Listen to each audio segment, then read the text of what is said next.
Our big story tonight, ripping off people who are grieving. A Brookville woman pleads guilty to stealing more than $200,000 from people who paid for prepaid funerals. The prosecutors say 46-year-old Michelle Gavin took more than 60 people for a ride, mostly elderly and disabled, and that money is now gone.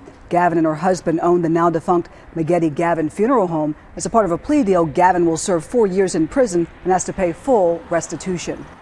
Michelle Gavin is one of 2 local funeral home directors convicted of keeping money that was supposed to be used for those prepaid burials. Another longtime funeral director, Cherie McGlynn, is already behind bars. People are taken advantage of in the worst time, in their worst hour, where they're dealing with the loss of a loved one, a death. And Montgomery County prosecutor Matt Heck says it happened to 130 people. Marty, who doesn't want to show her face, says she was a victim of former Magetti-Gavin funeral director Michelle Gavin. Every time I turned around, it was more and more and more. Just to put a tie on him, I think it was like $50 that she was going to charge me.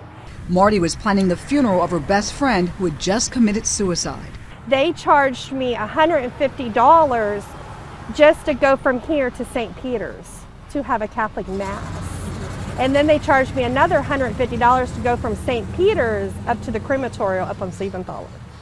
And then they charged me $150 to go from here to the corners. $7,500 for a cremation and a one-day service.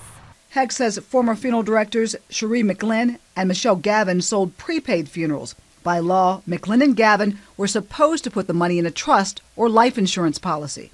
They didn't do either in some cases, and they simply didn't get a policy. Okay, they didn't buy a policy, and they simply took the money. Both pocketed more than $250,000, and he says they filed false reports to the state. Heck says many of the victims were elderly or disabled. Give my sincere apologies. Last September, McGlynn pleaded guilty to a dozen counts, including theft. She's now serving 4 years in prison. Gavin was indicted on more than 50 counts of theft and insurance fraud. Today, she pled guilty to 36 counts of theft from the elderly or disabled and grand theft.